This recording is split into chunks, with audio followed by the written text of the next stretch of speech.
Hey, yo, everyone, Andrew here, bringing you another video review, and today we're going to be doing my comic load for the week. Now, if it looks like I just woke up, well, guess what? I just did.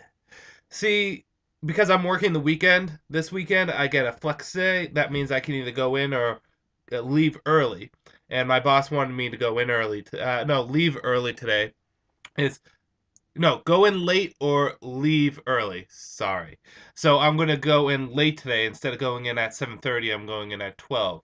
So it gives me time to sleep in. And it also gives me time to do my comic load for the week. So the third week is usually tied with the fourth week as the biggest week. I also have G.I. Joe in here, and I threw it dead center in the middle. Two things I want to just kind of throw out there, some questions that people have been asking that I want to give you guys some answers to. Number one is the reason why I don't put tabs in my videos about at what point I have my videos, at what point I review a specific comic is this. There's two reasons. One is I have no time in the day. I barely have enough time to do this review right now. For me to go back and rewatch the whole video and mark each and every single spot where I talk about a specific comic, it's just too long and too much for me. I don't have enough time in the day. And that may sound silly because you're like, oh, it'll only take you 10, 20 minutes. Yeah, that's 10, 20 minutes I could be doing, like, bills or going out to the bank or washing laundry. I need that time. So that's one of the reasons why I don't do it. Oh god, my hair is messed up. Second reason is it forces you to watch my other reviews, and that sounds very vain and very egotistic, but no, it forces you to be exposed to comics that you may or may not know that you like. I mean, if you're watching my review for, let's say, Justice League, and Blue Beetle comes on, you go, hey, look, it's Blue Beetle. Oh, this sounds interesting. Maybe I might want to read it. And then you're like, oh, shit, this thing was good. You never know. So those are the two reasons. One, I don't really have time, and two, I want to expose you guys to these other comics. And wow, my hair is really messed up, so please just deal with it. Second of all, someone asked me if I can keep my DC stuff separate from my other stuff. Maybe I like to think that if I put the comic reviews of G.I. Joe or Angel and Faith or Buffy or Red Sonja in the middle, you guys are going to watch it. If you guys see all the DC reviews, you're not going to watch the reviews on the other stuff. You're going to just turn it off. I want to expose you guys to stuff like G.I. Joe, which has been great comics. So that's something that I've been trying to do, okay?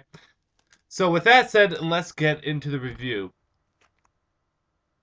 Starting things off, where we always start things off, with a little bit of Batman in our day, we will do Nightwing, issue number 13. You know why I'm excited for issue number 13 of Nightwing? Because Lady Shiva comes into the picture. I want people to realize that Lady Shiva is one of my top 10 favorite bad guys in comics. The thing about Lady Shiva that makes her so appealing and interesting to me is before the New 52, you look at the top 3 fighters of the DCU who have no metahuman powers, so not including Deathstroke or Wonder Woman, just plain normal humans. The top 3 fighters were Richard Dragon, Batman, and Lady Shiva. And I always considered Lady Shiva the Batman that would kill. And she was, whenever her and Batman would fight, it either, one of them would pick up a win, then the other one would pick up a win, and then there'd be a draw, and then, there would be various different things that would come between the two of them. So I always liked Lady Shiva for that fact, that she was just so deadly. Now they're bringing Lady Shiva in as a Nightwing villain, which I find very interesting. There's only two things that I don't like about the new Lady Shiva, but I will get into that a little bit later. But I am pumped for Lady Shiva now being back in the DCU because she's one of the villains that I was looking forward to the most. And saying that, let's start off this review of Nightwing.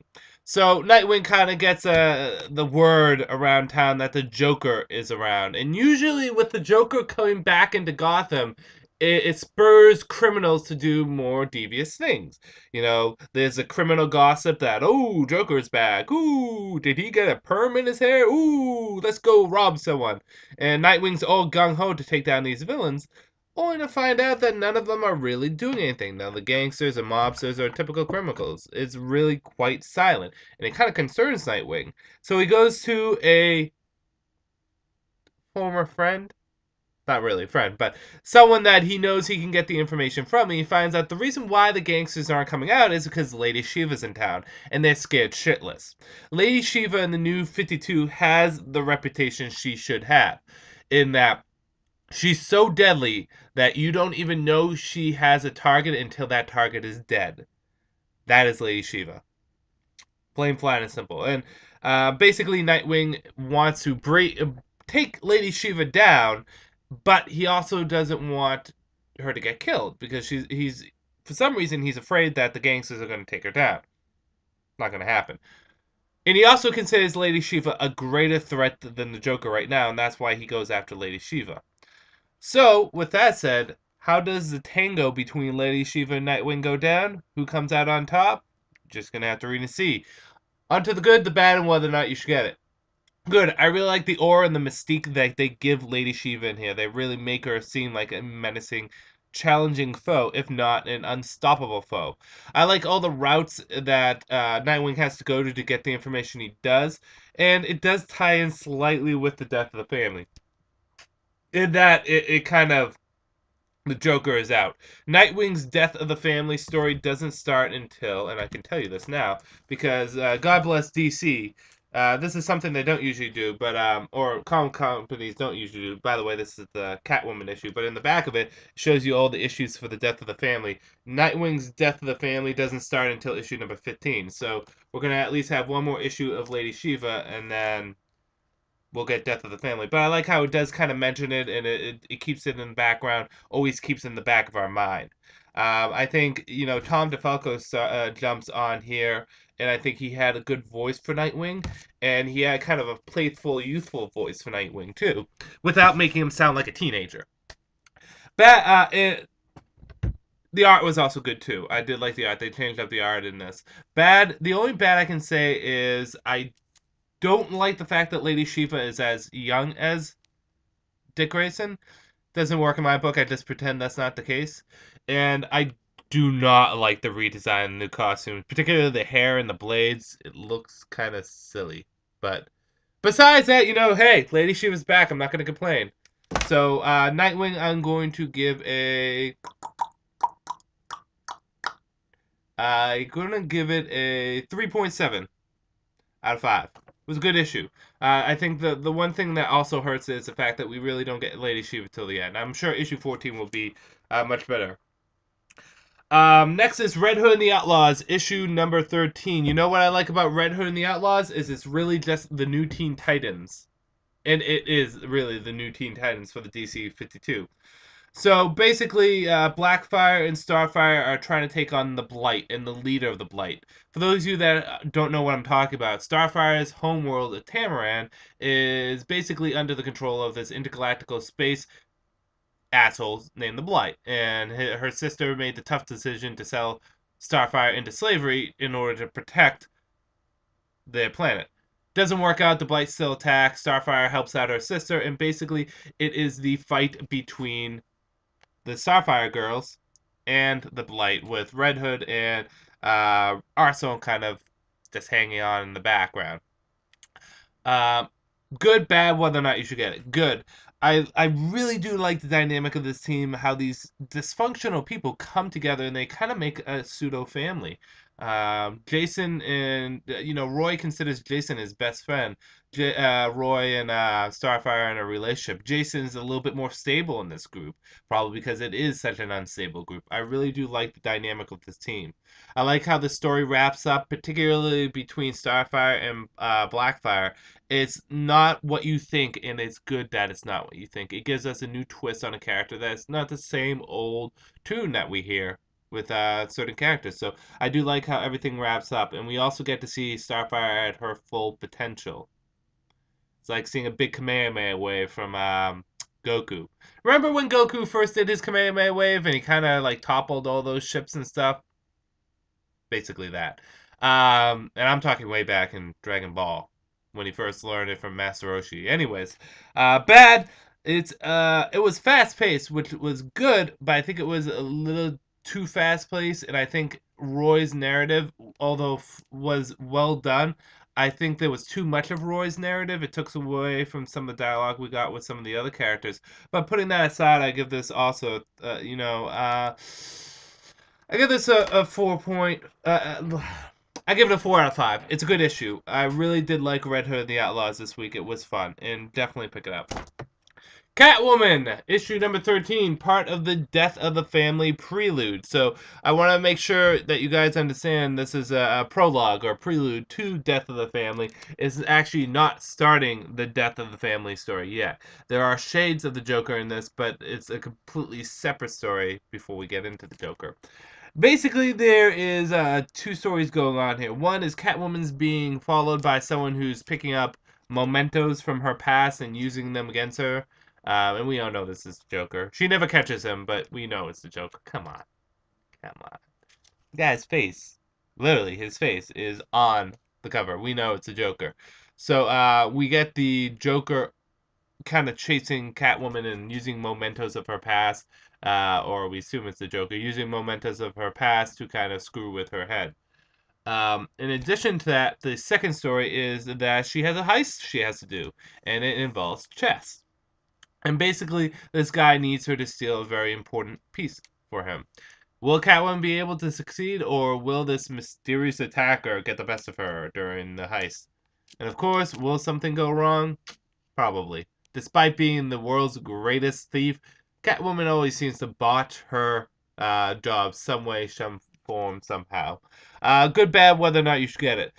Uh, it Nick and Telly, I think that's how you pronounce her name, is jumping on as the writer on this, and the work on Green Arrow is a contrast to the work on Catwoman, because Green Arrow I thought had an interesting story, but the dialogue was kind of meh.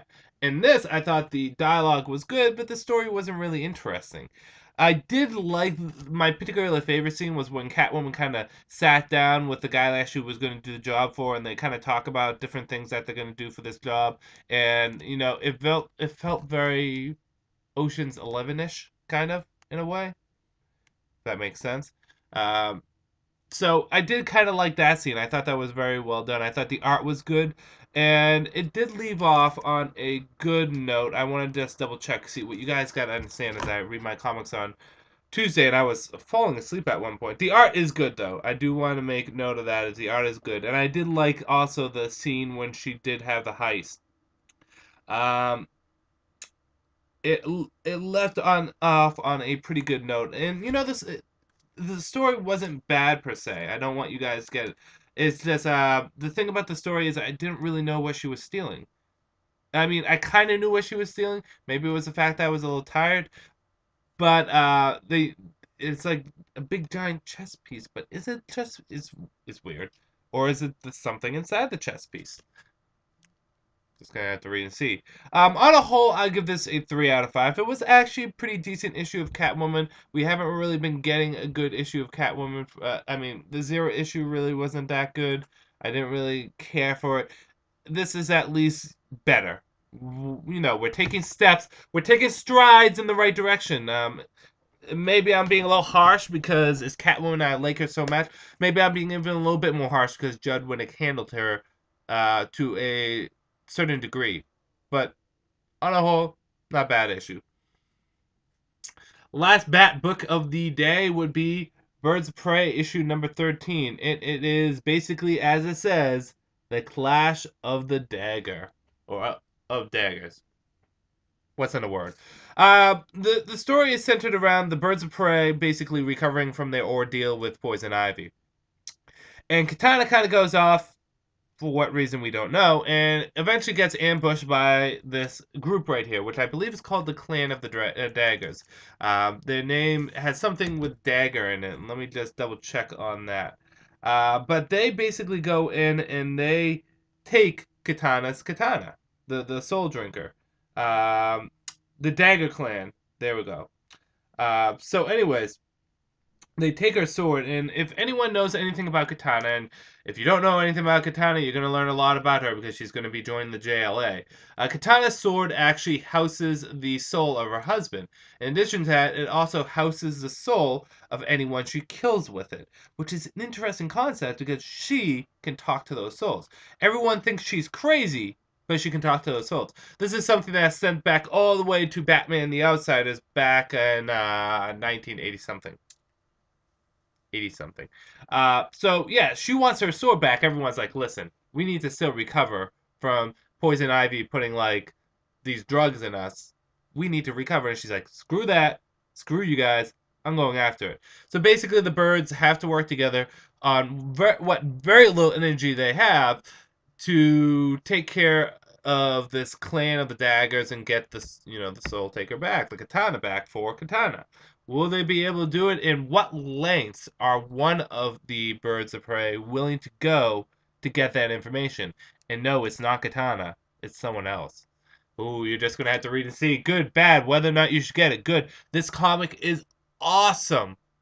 Action. Good plot. It's a simple plot, but it's good plot sometimes. Kiss, keep it simple, stupid. Good plot, great action. I particularly like the scene where Katana's on the building and she's fighting this clan, and very little dialogue is used. I'm a big proponent that when you do an action scene, you should have little to no dialogue, because having too much dialogue breaks up the pace and slows down the actual action scene. But then if it is little to no dialogue, it flows a lot better. Great fight scene. The art is so much better in this than it's been in previous issues.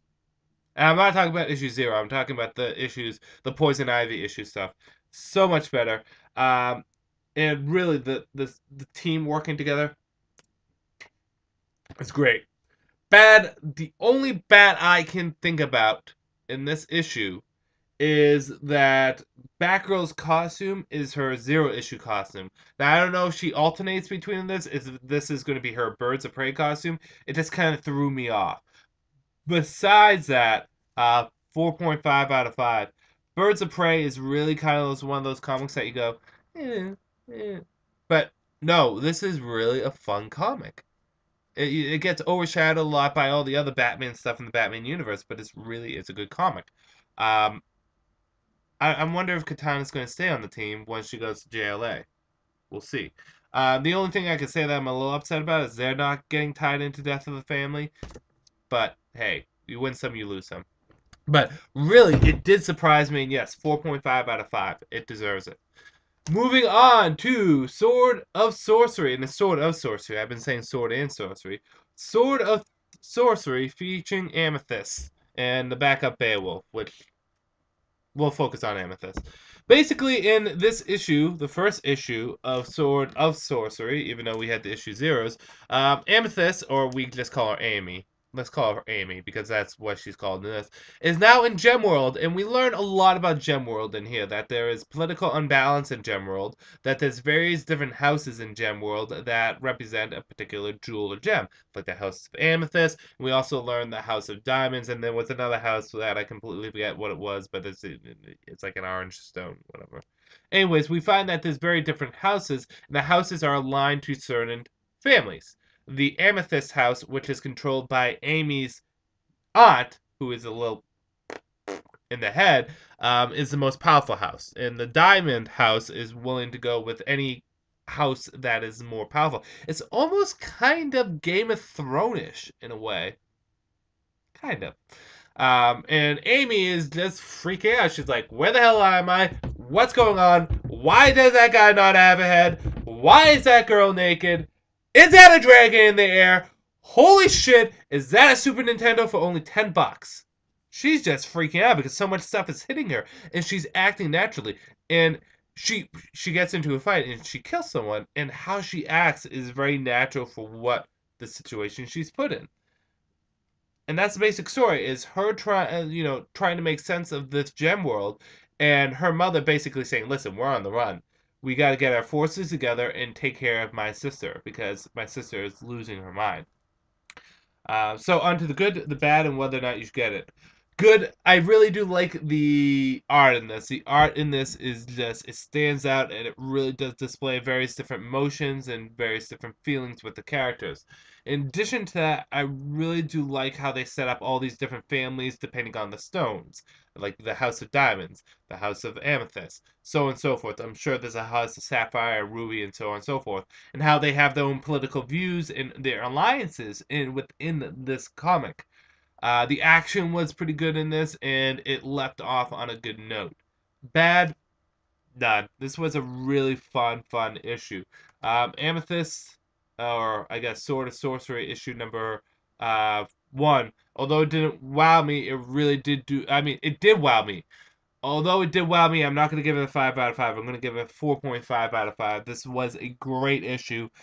This really has been surprising me, guys. I guess the only thing I didn't like is I didn't like the backup. That's it. Just backup again? I think Tony Bernard, but which is interesting because Tony Bernard usually does good stuff like what I have up next. But yeah, Amethyst, Sword of Sorcery, great stuff. Pick it up if you're into that kind of stuff, and you might as well get to know the girl now because she's joining the Justice League Dark. Moving on to Blue Beetle issue number 13. So I'm sure you guys heard the news about Blue Beetle, that the title is getting canceled at issue number 16, which is bittersweet because on one hand, I like Blue Beetle. I like Jaime. I like his stories. I like the stuff that's being told. On the other hand, kind of works out for me because, well, I was going to cancel Blue Beetle on my subscription list anyways. Yeah, money's getting tight, and I was going to drop something, and Blue Beetle was going to be the thing. But seeing that it's getting canceled, I can keep reading it and then not have to cancel anything or drop anything. Basically, Blue Beetle goes to Reach World, and he needs to deal with all the shenanigans and tomfoolery of being on Reach World, like sneaking into places, having to deal with authorities, and being in a completely different alien world, which I thought was actually pretty interesting. And that's basically where the story is he's on Reach World, he needs to get home. Plain, flat, and simple. Although there's a twist because one of the, and it ties into New Guardians, one of the Blue Beetles, one famous Blue Beetle, shows up and wants to work with Jaime. Read and see, you'll understand.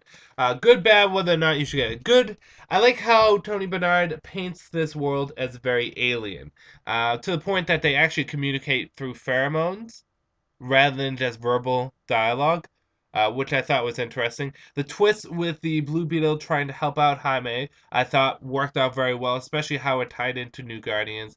And in addition to that, I thought the Jaime's reactions was very natural and very human-like. No pun intended. Was very human-like, so I like that. Bad, I can't say there was anything bad except for the fact that it didn't really do anything to blow my mind. Other than it's very status quo. It's very okay, and that's why I'll give it a 3 out of 5. And that's kind of the thing with Blue Beetle, but it was a fun issue. So 3 out of 5. G.I. Joe, a real American hero, issue number 183. Now, let me talk a little bit about G.I. Joe and give you guys an understanding of my take on G.I. Not my take, but how G.I. Joe works continuity-wise and how it just works in general. Basically, G.I. Joe, and if you give me a second, I'm just going to pull up something on my computer because some of the names in G.I. Joe are pretty extreme, so I just want to get them down. And I should have done this beforehand, but hey, what can happen? Now, G.I. Joe was originally in Marvel Comics, and that's where G.I. Joe started. And it lasted for 155 issues with Larry Hama as the writer. And those were some glorious 155 issues. They really were well done. And the thing is eventually it got canceled.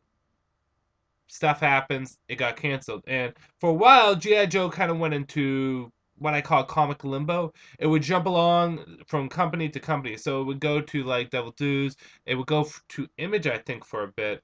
And it would just hop around. I think before it went to IDW, which is currently it was at Devil Due. Because from what I'm told, and this was from a fellow employee of mine, a colleague at the comic store.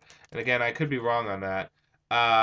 Teenage Mutant Ninja Turtles annual. I did not see that. But well, from what I was told in Devil's Due Comics, they took so long giving IDW the material that IDW just said, screw it, we're going to reboot and do our own thing. So how G.I. Joe's continuity works, because it's had so many different incarnations, is the original incarnation, the original continuity, the first 150 issues of 55 issues of G.I. Joe from Marvel Comics is in continuity, and then what IDW did is they decided to continue the numbering at issue 155 and a half, and then continue from here. So this is only maybe 20, 30 issues in, maybe, I think. Probably around 20 issues in. But it's issue 183, so it's continuing the numbering from Marvel. Did I confuse you? I didn't mean to. But that's basically the gist. And this issue right here, and I don't want to spend too long on it, but this is for the most part, this is the main continuity. It continues the original continuity. It's the main continuity of G.I. Joe.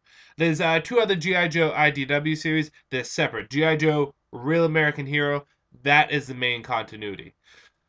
And Larry Hama is on it also. And if you don't know anything about Larry Hama, he painted such a great picture for G.I. Joe back in the day. I really do like his work on G.I. Joe back at Marvel. But putting all that aside, let's talk about the issue. So I haven't been reviewing G.I. Joe, so let's just pretend I have. So Springfield, where Cobra was kind of having their base of operation, got kind of screwed out by the Blue Ninjas, so Cobra is now relocating. While this is happening, Darklon, again, I hope I'm pronouncing that right, Destro's brother has escaped the G.I. Joe's grip they had on him, although the G.I. Joes kind of let him go. But then he finds out that they let him go, but then they know he knows that they let him go. But then he finds out that he knows that they know that they know that they just know everything.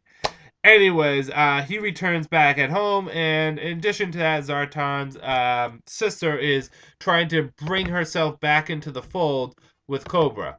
A lot of conspiracies, a lot of, chess games, for lack of a better term, which chess games are referenced in this because all the Cobra people are playing each other, and Destro is kind of in the background watching this happens. And there's a particularly nice scene, and I might as well get into good, the bad, whether or not you get it. The writing was well done in this, as always. I particularly like how everyone's bickering with each other and how everyone's trying to play each other. There's one scene where Destro has a chess pieces of all the Cobra people lined up, and the Baroness says, well, where are the G.I. Joe pieces? And then he takes the G.I. Joe pieces and he says, exactly where they always are, on the sidelines, ready to do this. And he dumps the pieces on the board and says, mess everything up for everyone.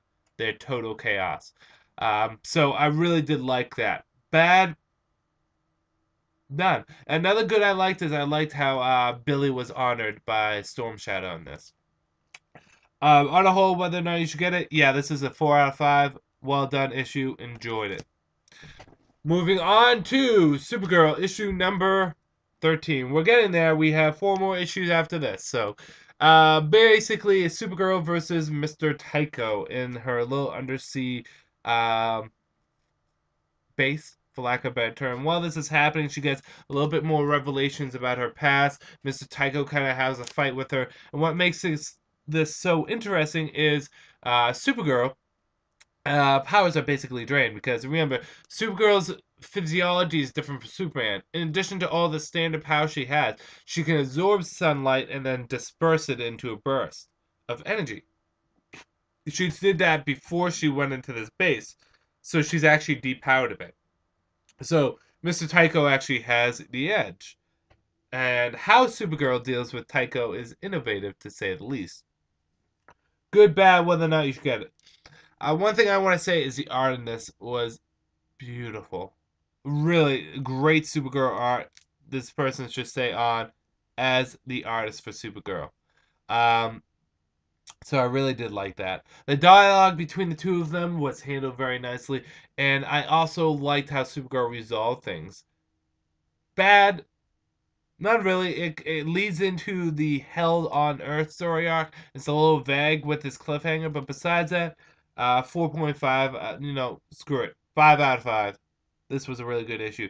And the great thing about Supergirl is it's the most consistent of the Superman titles, and that's why it works so well. Moving on to Green Lantern New Guardians, issue number 13. So, Atrocitus shows up, and he's trying to piss off Kyle Rayner. And we get a nice little flashbacks to Kyle Rayner in the DCU. And we see actually all his costumes are in continuity, even the 90s crazy costume. But Atrocitus is trying to piss him off, throwing him into the grave of his ex-girlfriend, yada, yada, yada. However, you don't piss someone off that way. You make them sad. No, instead, Atrocitus finds the right button to push for Kyle Rayner. And Kyle Rayner goes all Red Lantern all over your face. That kind of came off as weird. But yeah, he becomes Red Lantern. And afterwards, he just needs to kind of figure out the emotional spectrum.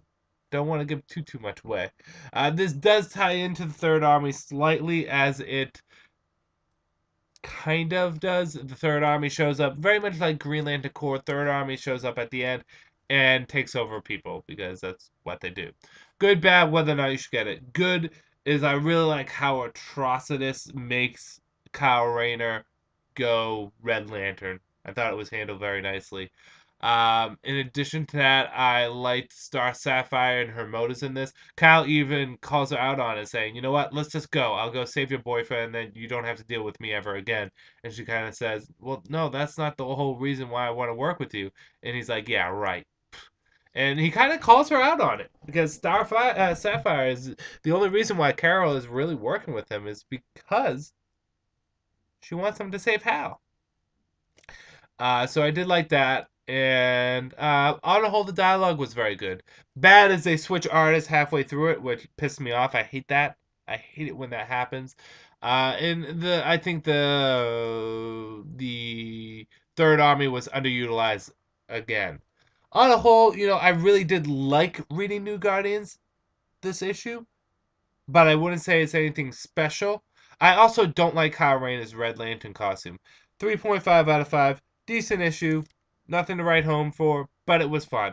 I have a feeling that Kyle Rayner is going to be doing this with every Lantern Corps, and it's going to drag for a little. I don't think, Tony Bernard, man, try to consolidate that stuff. Maybe have next issue he masters Indigo and Arvians and so on and so forth.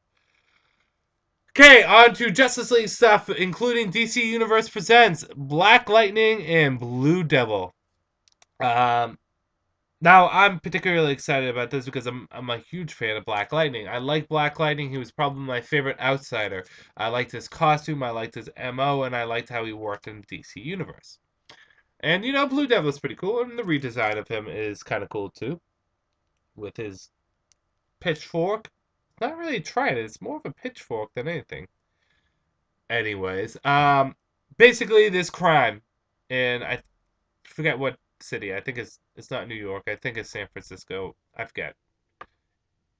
Some famous city in America. And Black Lightning and Blue Devil are trying to take down this crime. Of course, they bicker and they moan, and that they get in the way of each other. But then tragedy befalls on them, and they have to work together, so on and so forth. Kind of a cliche coming together for the team. We learn a bit of stuff about these characters in this. One is Blue Devil's powers aren't of the mysticism. It's actually a costume he wears. That's a costume. Yes, it is. Well, his backstory is very much still similar. He, an actor with props and stuff like that. The costume is a costume. It's not his skin. And Black Lightning actually shoots Black Lightning. I think DC's just trying not to sound a little racist with him being black and calling him Black Lightning. He actually has Black Lightning come out of him. Okay, whatever. It doesn't look like it here, but if you read the comic, the lightning's actually black, which is interesting. Yeah, and it's just those two coming together. Good. I thought there was a good voice for both characters. The art was good, and the changes that they made were acceptable. Bad. Black Lightning's costume is too similar, but too different from what it was before, if that makes enough sense. I really like the old Black Lightning costume he got when, back in oh, I want to say 2006 is when he had the most recent one. I like that costume. This one's similar, but it's also different enough that it's not as enjoyable, but it's not different enough that I say, hey, this is a cool redesign. And there wasn't really much of a story here. 2.5 out of 5, which is disappointing because I'm really, really looking forward to it. But I think it will pick up. Okay. Cool. Just checking my battery power. Wonder Woman issue number 13. So Wonder Woman is dealing with the fallout of Hermes stealing Zola's kid. And in addition, we're dealing with the fallout of Apollo becoming, well, king of Olympus. And he literally erects a new Olympus, but a modern Olympus, which I believe is actually set in Greece. So Wonder Woman she finds out that there were 12 children of Zeus in the past century, and she's going to go look for them to get some help. Because, well, she's a little in over her head. Will Wonder Woman be able to find the help that she's looking for, or will, unfortunately, the help find her and not help her out? Onto the good, bad, whether or not you should get it. Good. Art fantastic. Really do like the dynamic of the gods in this. Wonder Woman portrayed, I think, better in her comic than anything else. Better than in Justice League. She's gentle and caring, but at the same time, she's, outgoing and she's willing to do what needs to be done. And I really do like how they've been integrating the Greek gods in this. Bad, no Orion. I'm so pumped for Orion because what you have to understand is this month in the DCU, of the Justice League members, we have big story arcs for each of them.